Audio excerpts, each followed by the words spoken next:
is always very keen to know what's happening, and so encouraged that we have Good Friday institutions up and running again, and that we have settled trading arrangements with the UK, so that we're able to avoid a hard border between North and South and focus on the Good Friday Agreement working again. He's a huge supporter, as you know, of Ireland, the Good Friday Agreement, so that was very positive. We're able to talk about 100 years of diplomatic relations, the strong economic ties that we have, the strong political ties that we have as well. We talked about Ukraine, very much thanked him for his leadership in standing by Ukraine. And as you know, the European Union has put a financial package in place for Ukraine for the next 4 years. The President's very keen that should be done here as well, that we send a very clear message to Putin that Europe and America will stand by Ukraine for as long as it takes, and Putin will not be successful in Ukraine. So very keen to follow up on that with congressional leaders now this afternoon, because we want that vote to go to Congress so that the money can be set aside for Ukraine. And then of course talked about the situation in the Middle East, in Israel and Palestine, restated Ireland's call for an immediate ceasefire to allow food and medicine and aid to get into Gaza, the killing to stop, the hostages to get out.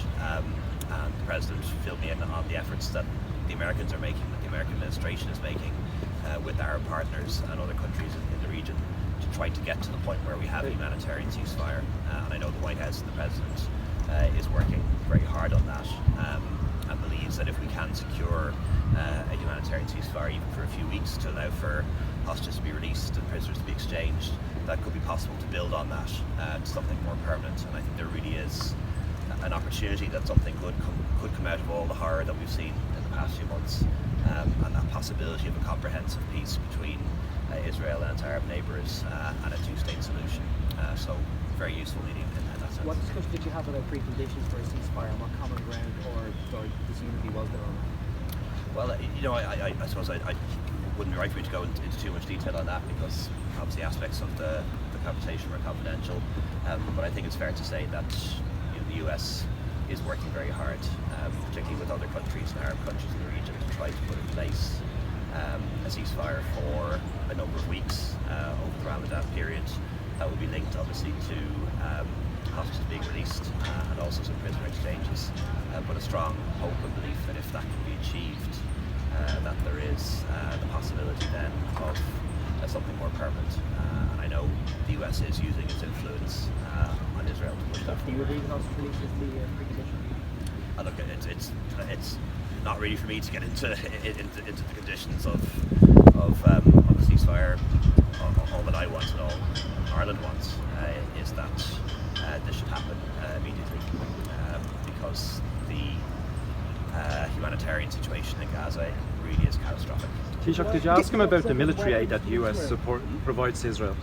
What? Did you ask him to stop sending weapons to Israel, which Mary Robinson has suggested? Well, look, the President was very clear that the US would continue to support Israel and to assist Israel to defend itself.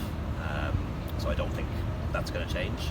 But I think none of us like to see American weapons being used in the way they are.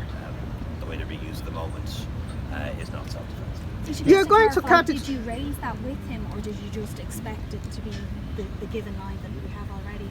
Also, I asked you earlier on this week about Zach Kania. Did you raise that?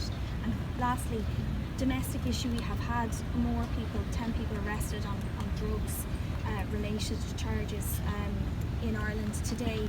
Do you think there should be a new Garda unit, that drugs task force set up for to look at this, because we have had a number of high-profile arrests and seizures? Yes, I did raise the issue of the 6 Irish citizens who are still in Gaza, and also a number of dependents that we'd like to get out as well.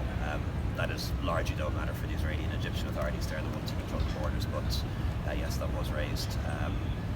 And it was the President that raised the issue of US military support for Israel, and the US is very clear that we'll continue to support Israel to defend itself. But I think, as I said earlier, none of us like to see the weapons being used in the way they are now. There's a difference between self-defense and what's happening now, and that's why we need to move towards a ceasefire. So do you agree that Taoiseach, earlier today you praised Kamala Harris for for the use of the phrase immediate ceasefire. When you went into the Oval Office, you didn't say immediate ceasefire, you said ceasefire as soon as possible. Was that a diplomatic kind of decision-making process there that you didn't want to put Biden under pressure? Because he was able to agree with you there. He did say, I agree to as soon as possible. But would he have agreed with immediate ceasefire? I don't know. I wouldn't read too much into that. When I say ceasefire, I mean yesterday. Ceasefire is well overdue. The level of suffering, the number of lives that have been lost. It's just too much.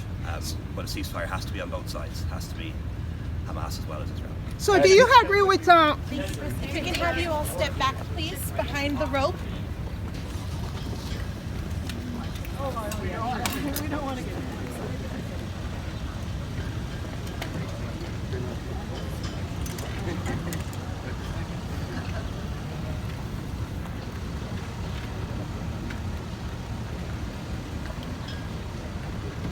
Sorry about that, mate.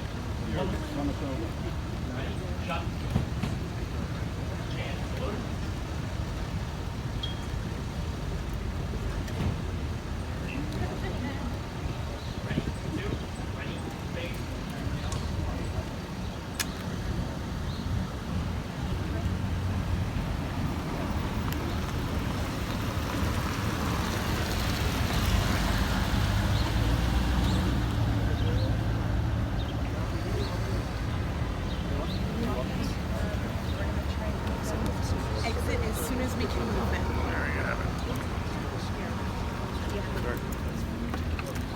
Irish press, if you could please gather your things as quickly as possible so we can get you out so you're taking your next movement, okay?